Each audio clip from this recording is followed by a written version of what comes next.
El inicio del gobierno del anticristo es el próximo evento importante de las profecías bíblicas. Y por más que no sepamos ni el día ni la hora en que esto sucederá, hay una señal que nos indica que la hora se aproxima. Hablamos de los preparativos para la construcción del tercer templo en Jerusalén. Pero, ¿de dónde surge esta idea? ¿Es realmente la última señal que debe cumplirse antes del regreso de Jesús? ¿Estamos lejos o cerca de que esto suceda? Está hablando del tiempo del fin, damas y caballeros, señores pastores, por el amor de Dios, está hablando del tiempo del fin. Pero para comprender al futuro, primero, miremos el pasado. Jerusalén ha tenido dos templos en su historia. El primero fue proyectado por el rey David, segundo, rey de Israel. Yo vivo en un hermoso palacio de cedro, mientras que el arca de Dios está allá afuera, en una carpa. David amaba a Dios y le parecía una locura que el santuario del Señor sea una simple tienda. Fue así que propuso edificar una casa, un templo lleno de lujos que refleje la gloria del Creador. Pero el Señor le habló y rechazó la propuesta, según Crónicas, porque David era un hombre de guerra y había derramado mucha sangre. No obstante, le fue permitido que reuniera el material para la casa de Dios, edificio que habría de construir no él, sino su hijo Salomón. Poco después de ascender al trono, Salomón emprendió la obra, puso los cimientos y el edificio se terminó en menos de 7 años y medio. Para poder situarnos en tiempo y espacio, este primer templo estaba en la explanada del Monte Moriah, en la ciudad de Jerusalén, donde se ubican hoy el Muro de los Lamentos y la Cúpula de la Roca. El templo era verdaderamente hermoso. Oro, plata, piedras preciosas, la casa de Dios era un verdadero lujo. Podríamos decir que el sueño de David se estaba cumpliendo, pero pasaron cosas. Salomón es famoso por 3 cuestiones: haber construido el templo, ser muy sabio y también ser un mujeriego. Más temprano que tarde comenzó a adorar a otros dioses y a levantar altares a ídolos, pero eso sí, fuera de la casa de Dios. El daño estaba hecho y tras su muerte el templo sufrió profanaciones debido a invasiones enemigas y a la introducción de deidades sirio-fenicias. El templo pronto perdió su santidad y Dios retiró su presencia protectora de aquel lugar, el cual ya no era santo. Así comenzó la decadencia del primer templo. Primero los egipcios tomaron los tesoros, siglo después Acaz, quien era rey de Judá, quitó lo que quedaba y finalmente Nabucodonosor, rey de Babilonia, completó el despojo y destruyó el edificio a través de un incendio. Fue así como Israel se quedó sin templo. El pueblo fue llevado cautivo y recién 70 años después se le fue permitido a través de Ciro y Darío volver a Jerusalén una vez más para edificar un templo de acuerdo a su fe. Acá comienza la construcción del segundo templo de Israel, popularmente conocido como el templo de Zorobabel en memoria del director de la obra. Este templo poco tenía que ver con la imponente casa que Salomón le había construido a Dios. Era mucho más precario, humilde, sin oro ni esos lujos. Materialmente muy inferior si lo comparamos con el primero, pero tenía mucho corazón. Fue lo mejor que el pueblo pudo edificar y Dios aceptó esta ofrenda. Israel finalmente tenía nuevamente un lugar donde adorar al Señor. 5 siglos después y apenas unos años antes de que nazca Jesús, Herodes remodela este segundo templo, lo reconstruye y le devuelve algo de la gloria de antaño. Este templo es en el que Jesús anduvo. Acá lo encontró su mamá cuando era chico, acá dio vuelta a la mesa de los cambistas y es a donde peregrinaba cada Pascua. Mientras aún vivía en carne, Cristo lanzó una profecía que escandalizó a los religiosos de su época. Él predijo que este segundo templo, al igual que el primero, también sería destruido. Nah, Jesús, que vos estás loco, que esto no se cae más, pim pam pum, se destruyó.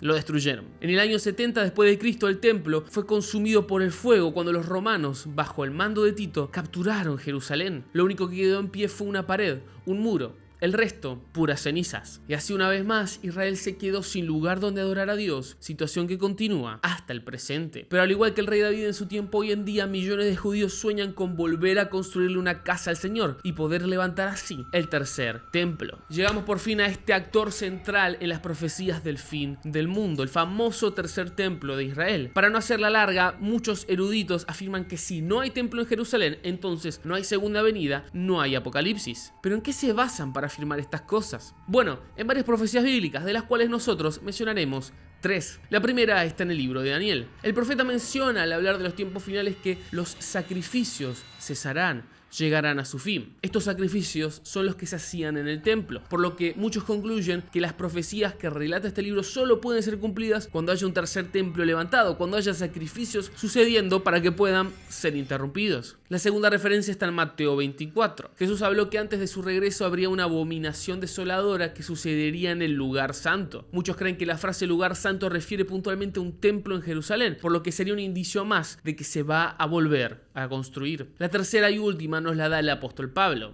En Tesalonicenses, al hablar del anticristo, él nos dice: el cual se opone y se levanta contra todo lo que se llama Dios o es objeto de culto, tanto que se sienta en el templo de Dios como Dios, haciéndose pasar por Dios. La conclusión parece evidente. Antes de que ocurran algunos eventos en los últimos tiempos, un templo en Jerusalén debe estar presente. Este será el tercer templo. El primero fue el de Salomón, el segundo fue el de Zorobabel, ampliado por Herodes. Siguiendo esta línea de interpretación, la construcción del templo judío será un claro indicio de que se están cumpliendo las profecías de los últimos tiempos. Ahora bien, ¿qué tan cerca o qué tan lejos estamos de que esto suceda? Actualmente, donde se supone que debe estar el templo judío, se ubica la cúpula de la roca islámica. Este lugar es sagrado para los musulmanes, ya que es donde creen que Mahoma ascendió al cielo. Es uno de los lugares más sagrados, si no el más, de toda la religión islámica. Rodeados por decenas de millones de árabes y el ambiente político actual, resulta impensable que los judíos hoy quieran apoderarse de ese lugar y construir un templo ahí. Pero hay cosas que están sucediendo. Recientemente se reveló que una organización judía lleva fabricado más de 70 objetos sagrados para el tercer templo. El Instituto del Templo tiene como objetivo principal hacer realidad la construcción del tercer templo en Jerusalén, y están avanzando con la preparación de todos los utensilios necesarios, siguiendo al pie de la letra las instrucciones bíblicas. Ya confeccionaron las vestiduras del sumo sacerdote, hechas de hilo azul de oro, y el pectoral con piedras preciosas, cuyo costo fue de casi $159.000. Entre otros objetos, también tienen un candelabro que pesa 2.5 toneladas, cubierto de 90 kilos de oro, valorado en más de $1 millón. También se han entrenado a sacerdotes y levitas para el sacrificio, tal y como lo enseñó Moisés, y el nuevo velo para el lugar santísimo ya está listo. Las piezas comienzan a acomodarse. El rabino Chaim Richman, fundador del instituto, afirmó que la organización ha gastado más de $30 millones hasta el momento, todas contribuciones provenientes de donantes en Israel y de personas en diferentes países del mundo. La única pieza que falta es el arca del pacto, el arca de la alianza, la cual los rabinos creen que está enterrada en el monte del templo, bajo la cúpula de la roca, pero las señales también comienzan a aparecer fuera de Jerusalén. El año pasado, Joe Biden, presidente de los Estados Unidos, principal aliado militar y político de Israel actualmente, se mostró optimista sobre una posible reconstrucción del templo. Ya sea en el templo de Jerusalén o en un templo de nuestra democracia, nada roto o profanado es irreparable. Nada. Siempre podemos reconstruir mejor, o tal vez reconstruir más brillante. Esto sucede un par de años después del acuerdo del siglo. Mientras Trump era presidente, tuvo lugar un hecho poco comentado pero de gran importancia histórica y profética. Una ley de Estado-nación judía fue aprobada por el expresidente, y el aspecto más importante de este acuerdo es que Jerusalén sería reconocida como la capital del Estado de Israel por primera vez desde su renacimiento en 1948. Hasta este entonces, Tel Aviv era la capital y Jerusalén, por peso histórico y religioso, era una especie de ciudad compartida, sin un dueño claro, pero con varios administrando. Este movimiento de Donald Trump generó una fuerte repercusión en los medios del mundo, entendiéndose como un paso clave y necesario para que Israel logre su preciado objetivo de construir un tercer templo en el sitio de Jerusalén, donde actualmente se encuentra la mezquita Al-Aqsa. Esta proclamación histórica fue un gran paso para poder establecer el tercer templo y entrar en la era mesiánica, así lo dijeron activistas judíos que trabajan para hacer realidad la construcción del tercer templo. Lo que hizo Trump fue un enorme paso para la llegada del templo, dijo Asaf Fried, portavoz del movimiento Unidos por el Templo, e incluso comparó a Trump con Ciro, el rey persa que terminó con el exilio de Babilonia y ayudó a construir el segundo templo. Como ves, todo parece estarse moviendo en una dirección clara. La construcción del tercer templo en Jerusalén ha dejado de ser el sueño de algunos radicales judíos para transformarse en un deseo concreto y colectivo. Ahora bien, respondiendo a esta pregunta de qué tan cerca o qué tan lejos estamos de que esta señal se ejecute, pues te diría que ni muy, ni tan. O sea, ni muy cerca pero tampoco muy lejos. Sí, comienza a verse en el horizonte la posibilidad de que sea construido, algo que durante 2000 años y hasta hace no mucho era verdaderamente imposible. Pero como repasamos el contexto, el ambiente político y militar aún no es ideal para que esto suceda. Los conflictos en la zona son moneda corriente y no parece claro que vaya a cambiar la situación. Recientemente una periodista palestina llamada Shirin Abu Akleh fue asesinada, según testigos, por el ejército israelí mientras cubría una redada militar al norte de Cisjordania. Shirin era cristiana y, al igual que muchos otros hermanos en la fe que habitan la Franja de Gaza, Gaza sufrió en carne propia las consecuencias de los diferentes ataques que suceden en el lugar. Y si te soy sincero, esto me hizo sentir un poco hipócrita. Y te voy a explicar por qué. Los creyentes como vos y como yo, que viven ahí, son arrestados, expulsados de sus hogares, separados de sus familias e incluso asesinados. ¿Y cuántas veces oramos por ellos? ¿Cuántas veces los hemos tenido en cuenta? A menudo nos obsesionamos con Israel, con su rol profético, con las 70 semanas de Daniel y demás, como si fuera un partido de fútbol, y elegimos bando y hinchamos por ellos, apoyándolos en cualquier guerra, en cualquier conflicto que emprenda, perdiendo de vista que de ambos lados hay seres humanos,